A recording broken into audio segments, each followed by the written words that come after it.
Assalamualaikum warahmatullahi wabarakatuh. Bismillah walhamdulillah wa la hawla wa la quwwata illa billah. Salatan wa salaman ala rasulillah Sayyidina Muhammad ibn Abdullah wa ala alihi wa ashabihi wa man tabi'ahum bi ihsan wa mawala. Amma ba'du fa ya ayyuhal muslimun usi nafsi wa iyyakum bitaqwallah wa qad fazal muttaqun. Allahumma ya rabbana zidna ilman nafi'an warzuqna fahman wasi'an wa alhiqna bis salihin. Allahumma amin ya rabbal alamin. Alhamdulillah, pada maghrib ini kita dapat bertahan duduk iktikaf di rumah Allah ini. Mudah-mudahan segala sesuatu menjadi berkah bagi kita. Amin ya rabbal alamin. Salawat dan salam untuk junjungan kita Nabi kita Muhammad. Allahumma salli ala sayyidina Muhammad wa ala ali sayyidina Muhammad. Selanjutnya itu pada hadis yang ke-483, masih di halaman 188. Dari hadis 483, bab hubbil ansar.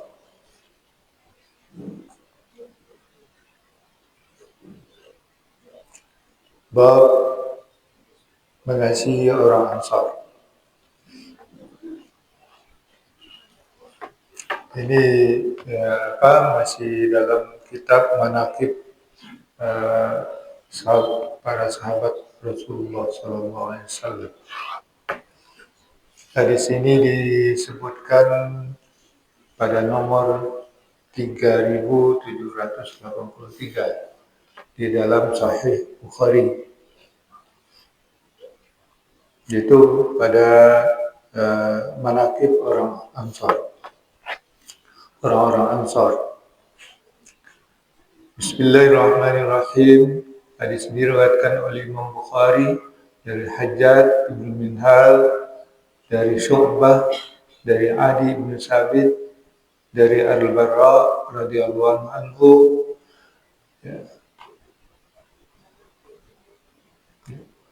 An Adi bin Sabit qala sami'tu Al-Barra ibn Azib radhiyallahu anhu qala sami'tu an-nabiy sallallahu alaihi wasallam yaqulu al-ansaru la yuhibbuhum illa mu'minun wa la yubghiduhum illa munafiqun faman ahabbahum ahabbahu Allah wa man abghadahum abghadahu Allah. Kata Rasulullah SAW tentang sahabatnya dari kaum Ansar, dari Adi bin Sabit, beliau berkata, aku mendengar Al-Bara bin Azib radhiyallahu anhu berkata, aku mendengar Nabi SAW bersabda, Al-Ansar, kaum Ansar tidak akan mengasihi mereka kecuali seorang mukmin. Wala yubghiduhum illa munafiq, dan tiada yang akan membenci mereka kecuali seorang munafik. Faman ahabbahum ahabbahu Allah, siapa yang mengasihi mereka akan dikasihi oleh Allah SWT. Siapa wa man abghadahum abghadahu Allah, dan siapa yang membenci mereka maka Allah akan membencinya. Itu hadis yang ke-483. Berikutnya hadis yang selanjutnya yaitu bab al-halaf billahi ta'ala. Ya. Ini juga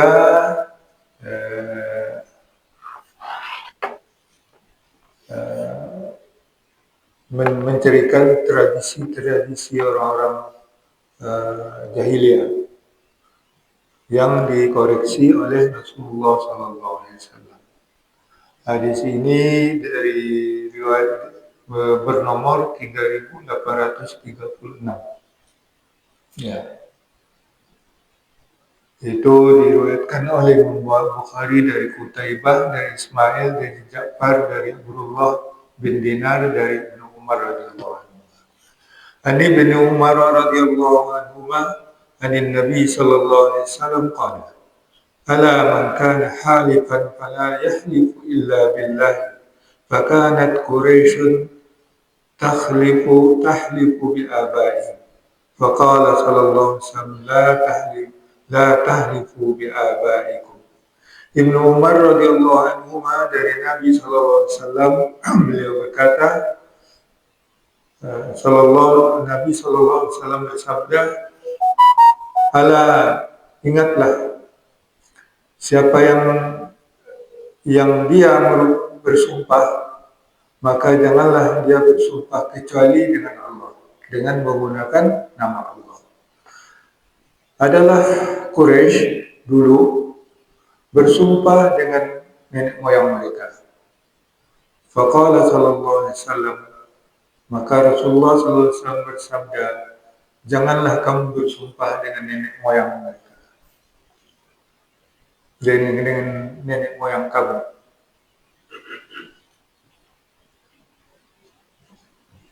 Yaitu tradisi yang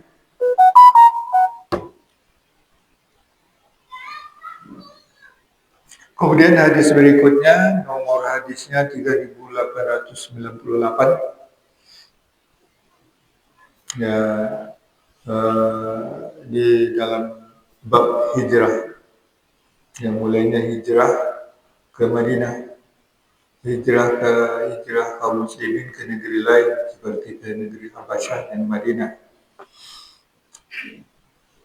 Juga tentang manaqib atau sejarah para sahabat Nabi. Hadis ini dari Ishaq bin Yazid ad-Dimashqi, haddatsana, yang dari Yahya ibnu Hamzah, dia berkata, haddatsani Abu Amr al-Auza'i an Abdah bin Abi Lubabah, dari Mujahid bin Jubair al-Makki,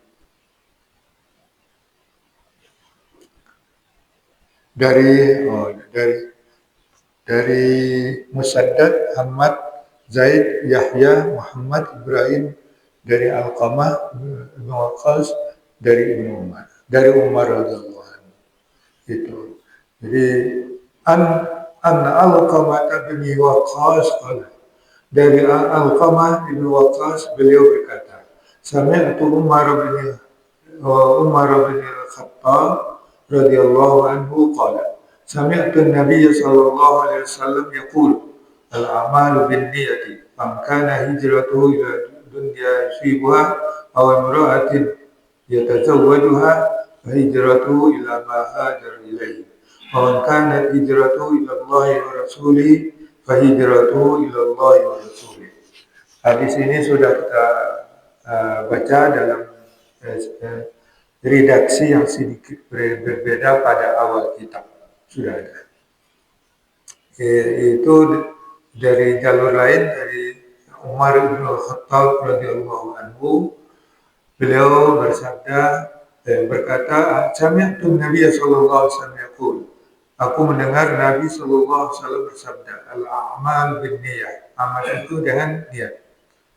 Kalau yang dulu, yang di awal dulu, binniyat, jadi dengan jamak, kata jamak. Man kanat hijratuhu ila dunya yusibuha, maka siapa yang hijrahnya kepada dunia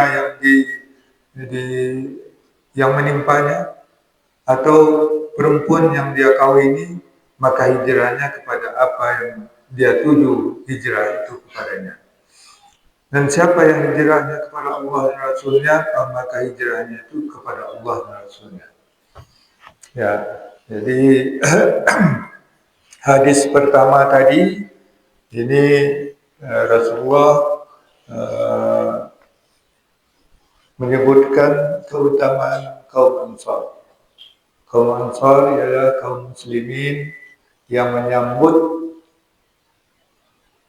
yang merupakan penduduk Madinah yang sudah menjadi muslim, masuk Islam, dan mereka menyambut kedatangan kaum muslimin dari Makkah, yaitu kaum muhajirin yang berhijrah ke Madinah. Mereka sambut dengan baik. Yaitulah kaum Ansar. Mereka merupakan penduduk Madinah yang disatukan oleh Islam. Umumnya penduduk Madinah itu terdiri dari dua suku, yaitu kaum Aus dan Khazraj. Jadi Bani Aus dan Bani Khazraj. Mereka beragama Nasrani, ya, tapi alirannya berbeda. Sehingga mereka bersaing. Antara Aus dan Khazraj bersaing di zaman jahiliyah. Lebih 1 abad. Kata para periwayat, lebih kurang 140 tahun mereka selalu berperang. Selalu tawuran. Ya, karena apa? Persaingan. Dominasi kepemimpinan. Dominasi ekonomi. Dominasi sumber air. Itu sebab yang pertama mereka, karena persaingan itu mereka berperang. Sebab yang kedua, mereka bermusuhan di zaman jahiliyah itu karena mereka mencari blok. Nah, jadi bukan sekarang aja blok-blok itu ada, blok timur, blok barat. Dulu sudah ada blok-blok itu. Kaum Aus membuat blok, mengikat sumpah, saling melindungi dengan kabilah-kabilah Yahudi. Ya. Kaum Khazraj membuat blok pula dengan blok yang lain dan kaum Yahudi yang lain pula. Di antara Yahudi itu juga bersaing. Jadi saling menghasut, ya, sehingga terjadilah konflik-konflik besar atau kecil. Tapi tidak terhitung nyawa yang darah yang tertumpah akibat tawuran mereka. Ya. Itulah kaum Ansar. Nah, setelah karena mitra mereka, blok mereka itu orang-orang Yahudi pada umumnya, mereka banyak mendapat informasi-informasi keagamaan dari orang-orang Yahudi. Walaupun dulu musuhan itu orang Kristen, yang orang Kristen Madinah itu menganut aliran Ortodoks Timur yang disebut Nestorian atau Nasatirah. Sama mazhab mereka, cuma karena beda suku, beda keturunan, terjadi persaingan. Ya.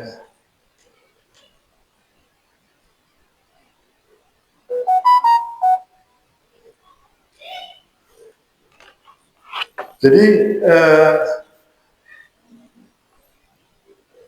karena persaingan itu, ya, informasi dari Yahudi itu menceritakan bahwa mereka menginformasikan kepada mitranya yang dari kaum Aus atau kaum Khazraj bahwa mereka sedang menunggu seorang nabi yang akan datang, nabi terakhir, dan sudah diceritakan dalam kitab kami. Ya. Ciri-cirinya begini. Sudah ada ciri-ciri dijelaskan oleh informasi itu mereka terima, lalu mereka mendengar dari orang-orang Mekah. Ya kan, orang Mekah itu kan kalau di musim panas membawa perdagangannya ke utara, ke negeri Syam, itu mampir di Madinah. Jadi orang Madinah ini tahu, mendapat informasi ada Nabi yang sudah datang di Mekah. Ya. Nah, itulah yang mereka selidiki oleh orang-orang Madinah itu. Karena orang Yahudi menginfokan mereka sedang menunggu Nabi yang akan datang di akhir zaman Nabi terakhir. Kebetulan ada informasi di Mekah, orang seorang Nabi itu sudah datang. Maka mereka selidiki itu sesuai dengan sifat-sifat tanda-tanda yang diinformasikan oleh orang Yahudi tadi. Maka mereka mulailah menghadiri majelis-majelis Rasulullah SAW di Mekah, walaupun dalam sembunyi-sembunyi. Ternyata memang ya, karena juga karisma Rasulullah SAW ya, dan sesuai dengan sifat-sifat yang diceritakan oleh Rasulullah dari kawan mitra mereka orang Yahudi, maka mereka terus menerima dan percaya kepada Rasulullah Muhammad SAW. Dan itulah yang mereka bawa berita itu ke Madinah. Setelah itu mulailah mereka menyatakan syahadat. Ya. Mereka berkelompok-kelompok datang ke Mekah menyatakan keislaman mereka. Ya. Nah, karena di dalam Islam diajarkan persaudaraan, ya, darahnya dilindungi. Siapa yang berkata la ilaha illallah, maka darahnya dilindungi. Terhentilah peperangan itu. Tawuran-tawuran yang sering dijalankan oleh orang-orang Ansar itu berhenti. Karena sudah sama-sama masuk Islam. Kaum Aus juga masuk Islam, kaum Khazraj juga masuk Islam. Yang sudah Muslim ini menjadi saudara. Nah, itulah yang diceritakan oleh di dalam surat Ali Imran. Wa'tasimu bihablillahi jami'an wa la tafarraqu wadhkuru ni'matallahi alaikum iz kuntum a'daan fa'alafa baina qulubikum fa asbahtum bi ni'matihi ikhwana. Itu ayat itu bicara tentang seruan kepada persatuan yang dilatar belakangi oleh konflik antara kaum Aus dan Khazraj di zaman jahiliyah. Wa'tasimu bihablillahi jami'an wa la tafarraqu. Karena kamu sudah menjadi muslim, bersatulah kamu. Ingat dulu kamu tawuran terus, konflik terus. Fa'allafa baina qulubikum. Maka Allah jinakkan antara hati kamu sehingga permusuhan itu hilang, sirna. Fasbahtum bi ni'matihi ikhwana. Maka sekarang jadilah kamu dengan nikmat Islam yang diturunkan oleh Allah melalui Rasulullah menjadi bersaudara. Nah, itulah kaum Ansar dinyatakan oleh Rasulullah SAW. Al-Ansar itu tidak akan dikasihi kecuali oleh orang mukmin. Orang mukmin akan mengasihi orang. So mereka menampung kaum muhajirin tanpa mengharap imbalan. Walladzina tabawwa'u ad-dar wal iman min qablihim yuhibbuna man hajara ilaihim wa la yajidu fi qulubihim wa la yajiduna fi qulubihim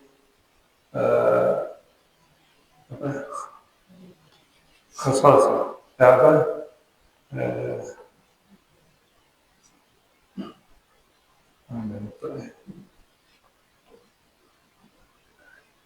Yuhibbuna man hajara ilaihim. Mereka mencintai, mengasihi orang yang hijrah kepada mereka.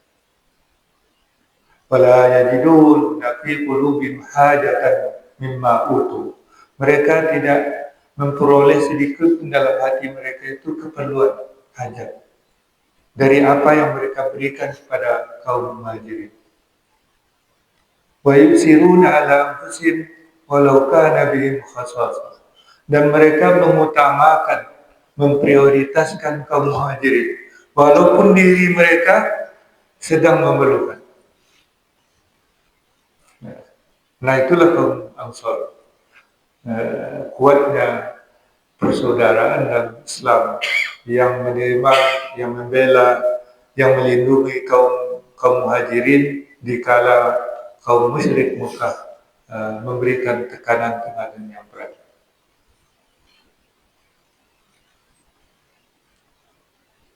Tidak akan membenci mereka kecuali orang munafik. Kenapa orang munafik membenci kaum Ansar? Karena memang orang munafik itu tujuannya untuk menghancurkan Islam dari dalam. Ini orang Ansar membela. Maka siapa yang mengasihi mereka, maka Allah akan mengasihinya. Siapa yang membenci mereka, maka Allah membenci mereka. Ya, akan membencinya. Jadi apa konteksnya bagi kita sekarang? Yaitu ya selalu ya, meniru perilaku mereka. Ya, pengorbanan kaum Ansar terhadap kaum Muhajirin, menyerahkan rumah, tempat tinggal sementara, ya walaupun sementara, tapi mereka kosongkan sebagian rumahnya, tinggal di satu kamar untuk menampung saudara-saudara mereka dari Mekah, kaum Muhajirin. Tentu itu tidak sebentar, sampai nanti keluarga-keluarga yang dari Mekah ini dapat membangun pula sebuah rumah. Ya. Kemudian yaitu yang patut kita contoh. Kemudian tradisi kaum jahiliyah juga, yaitu bersumpah dengan nenek moyang mereka, dengan bapak mereka. Maka itu dilarang oleh Rasulullah SAW. Kita tidak boleh bersumpah, apalagi sumpah formal. Kita menggunakan nama Allah, dan kalau sumpahnya serius ataupun tidak serius, bersumpah dengan nama Allah SWT. Ya. So, tidak serius pun tidak pantas bersumpah dengan makhluk, menggunakan nama makhluk, karena makhluk tidak ada apa. Ya. Kecuali Allah boleh bersumpah dengan makhluk. Ya, tapi makhluk tidak boleh bersumpah dengan nama dengan makhluk sama makhluk. Maka makhluk bersumpah dengan nama Allah. Maka Rasulullah melarang, la tahlifu bil abad. Janganlah kamu bersumpah dengan nenek moyang. Demi nenek moyangku, tidak boleh. Demi bapakku, bapak dan ibuku, tidak boleh. Ya. Kalau kita mau menguatkan perkataan kita, ya, kalau bahasa kami itu noji orang.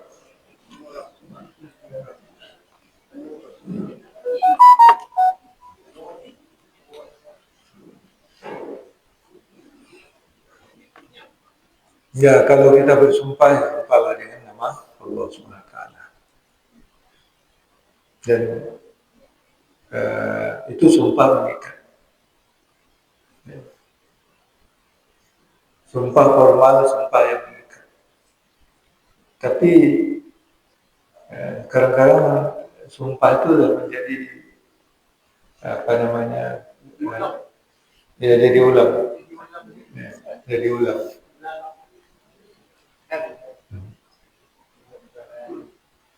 Jadi dulu saya terkenal dengan BMW.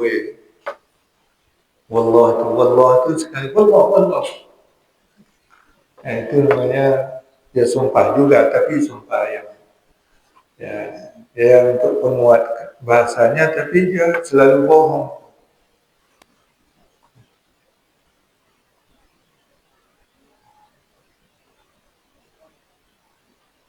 Berjanji besok, tidak ada masalah, ditunggu besok, tidak ada. Itu sumpah Arab, bukro, ma'alish, wallah.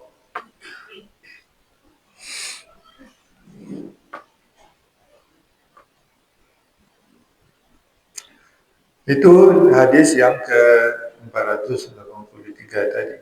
Sedangkan bab pada niat itu sudah kita bicarakan pada awal kitab, sudah ada innamal a'mal binniyat. Kalau di sana, sini bin niyah, ya, ya dengan kata tunggal. Ya, tapi apapun ya amal kita itu ya mesti dengan niat. Sehingga para ulama niat itu dijadikan rukun bagi ibadat-ibadat kita. Terutama ibadat mahdhah dan salat, zakat, puasa dan haji. Maka niat adalah termasuk salah satu rukun dari ibadat. Tapi dalam kehidupan sehari-hari kita, niat ini sangat menentukan, ya, terutama tentang keikhlasan kita. Karena kita meniatkan lillahi ta'ala. Jangan yang lain-lain. Ini karena faman kanat hijratu ila Allah wa rasuli fa hijratu ila Allah wa rasuli. Kalau niatnya hijrah, itu hijrah itu kepada Allah dan Rasulnya karena mau membela agama Allah dan membela Rasulullah Sallallahu Alaihi Wasallam, maka itulah yang akan dia dapat pahalanya hijrahnya kepada Allah dan kepada Rasulnya. Tapi kalau niatnya ke yang lain-lain, itulah yang dia dapat sesuai yang diniatkan. Kalau dunia itulah yang akan dapat yang digelutinya, kepada dunia digelutinya. Atau perempuan, dia hijrah karena mengikut istrinya atau calon istrinya yang hijrah dulu ke Madinah, maka dia hijrah juga hanya karena mengikuti sang perempuan itu. Ya.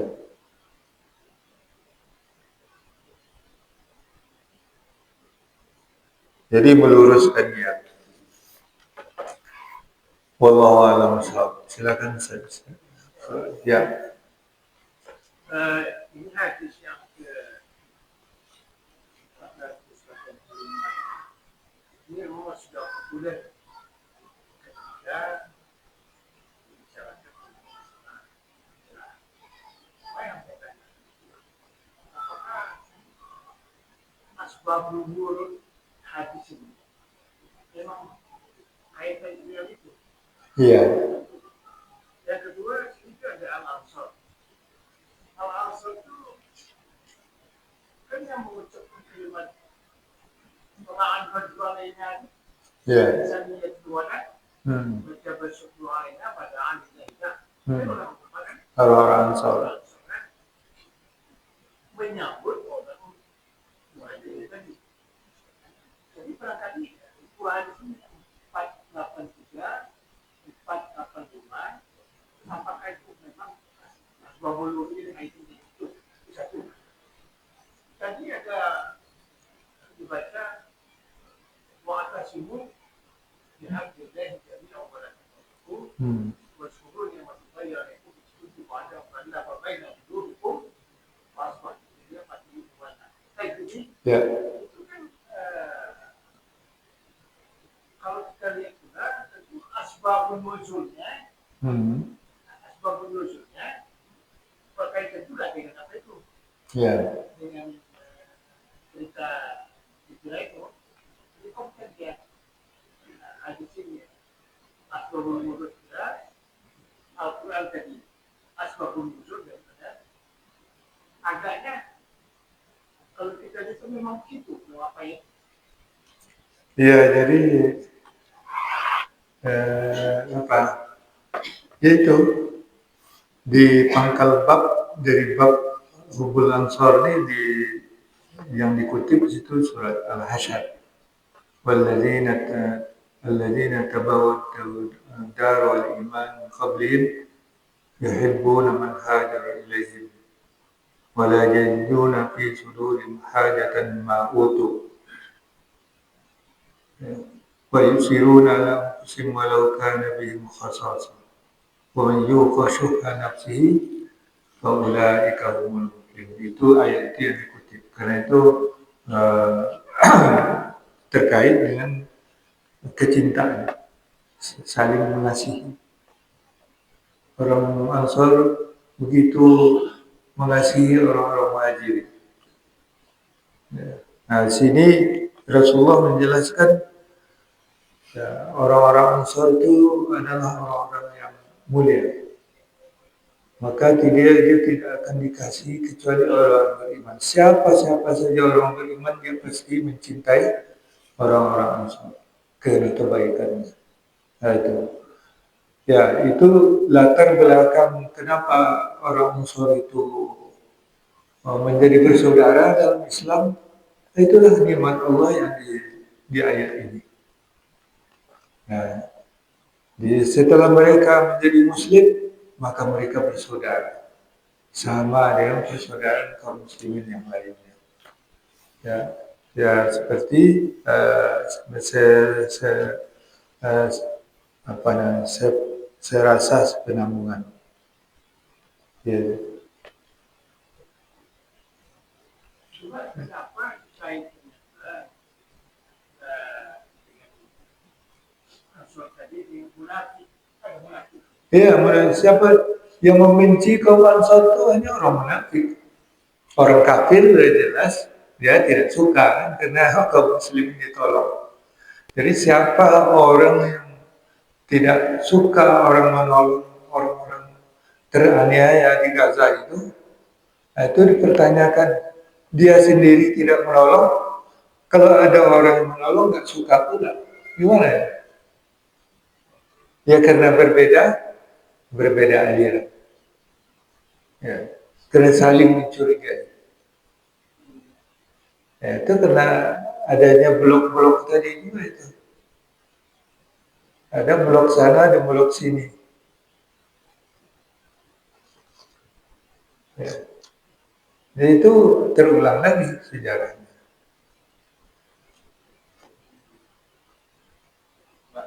Ya. Kalau di surah Al-Baqarah itu kan yang didapatkan antara orang Nasrani dan dari kita dan itu pada orang Islam kita ikut padanya. Tapi di hadis ini kan dikatakan Ansor tidak dikuasai oleh orang beriman dan oleh orang munafik. Tapi berarti sudah ada gelagat persaingan di antara Ansor dan Muhajirin. Itu bagaimana? Ya, ada persaingan kaum Ansor setelah Rasulullah wafat. Kalau semasa Nabi hidup belum nampak. Yaitu juga, tetapi kaum Ansor bukanlah orang-orang yang memasang badan di dalam konflik. Konflik itu terjadi antara orang-orang Mekah. Orang Ansor ini orang-orang netral. Walaupun tentu ada keinginan untuk menjadi pemimpin. Kenapa kok orang Mekah jadi pemimpin? Makanya mereka juga menginginkan kaum Ansor tampil menjadi pemimpin. Itu ada memang. Itu keinginan sekiranya itu manusiawi. Ya. Betul ini Pak. Ya. Setelah Nabi hijrah itu kan sebelum itu terhadap Nabi Allah. Apakah memang ada unsur petinggi atau Yahudi itu yang memberikan kekacauan?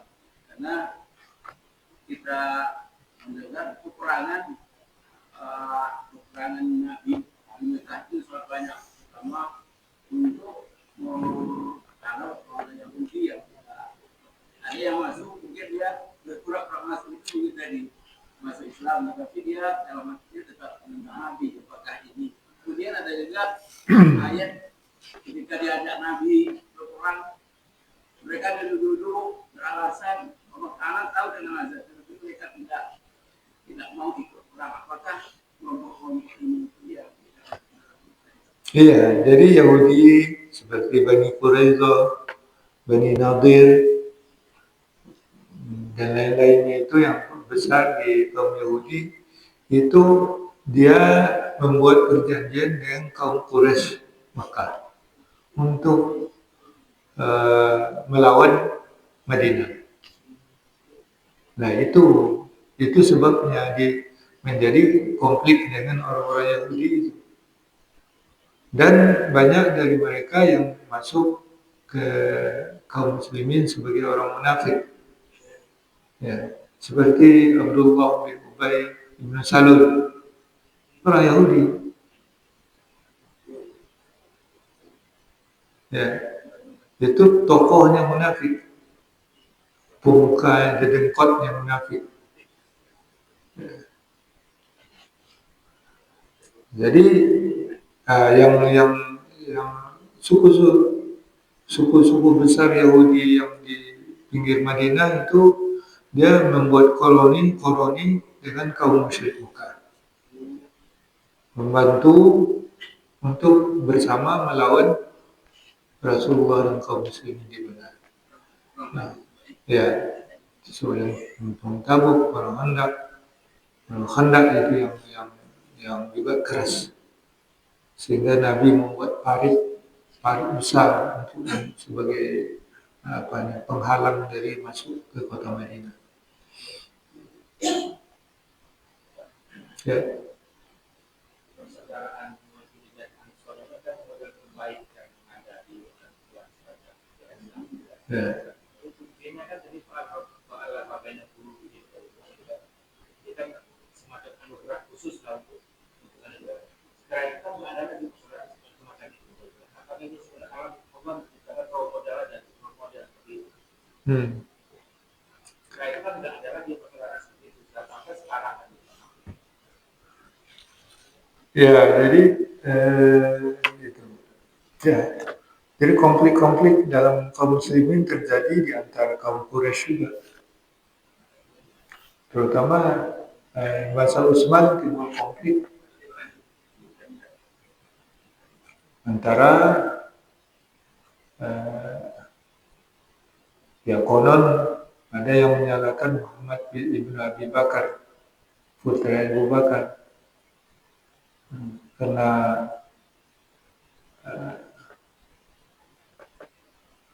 itulah,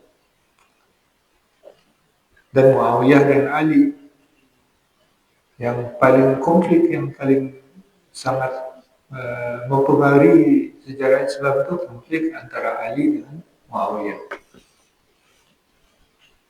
Itu sama-sama orang Mekah. Jadi orang Ansar ada yang memihak ke sini dan sini. Jadi bukan garda depannya dalam konflik kaum Ansar. Karena mereka memang sudah dikaruniakan kasih sayang kepada kaum muslimin, ya, kepada orang-orang muhajirin. Seperti sekarang lagi. Ya. Yang sekarang Arab Saudi sekarang yang sekarang ini orang Arab. Tapi kalau nggak salah saya orang Yahudi juga. Tapi orang Yahudi yang sebenarnya itu orang Yahudi. Asal sekarang pun orang perang dan orang modal yang berikan 9.600 triliun. Ya, apa betul Yahudi? Wallahu a'lam. Jadi ada yang ada juga cerita bahwa Samud itu membuat kebohongan dalam nasabnya. Entah ya tidak, kita juga tahu. Tapi gitulah tuduhannya, bahwa Samud itu nenek datuknya itu orang Yahudi. Tapi ini dihilangkan atau ditukar namanya itu, nama Yahudinya dengan silsilah orang Arab. Betul atau tidak Allah tahu. Tapi sudah banyak penolakan dari keluarga Saudi terhadap hal yang itu.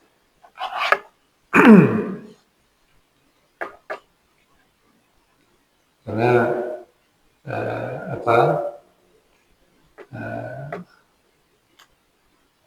dia menggunakan Muhammad bin Abdul Wahab sebagai mitra dari sudut keulamaan, menggunakan ulama sebagai penguat dan justifikasi atas tindakan-tindakan raja-raja Saudi, raja-raja Saudi. Ya. Jadi yang memberikan fatwa untuk satu kebijakan atau tindakan itu ditanya dulu kepada Muhammad Ibn Abdul Wahab. Itulah menangnya, ya, dibantu pula oleh Inggris terhadap perlawanannya kepada Turki Utsmani. Saya tambahkan ini. Ya. Ini saya baca, saya tidak. Jadi sebenarnya Islam itu terbelah oleh Inggris. Inggris itu memang terbelah seperti Ahmadiyah, Wahabi, yang Sunni, Syiah di zaman Ali dengan mengiyakan. Ini yang di persoalan sekarang. Jadi saya baca-baca, apakah itu bacaan saya, itu ngomong asli katanya merek ke depannya Salafi Wahabi. Padahal sebenarnya bukan sadar, sadar itu dahulu artinya. Yang benarnya Wahabi itu Yahudi itu. Sampai hari ini. Ini bacaan saya. Bagaimana dengan pendapat Pak Bunda?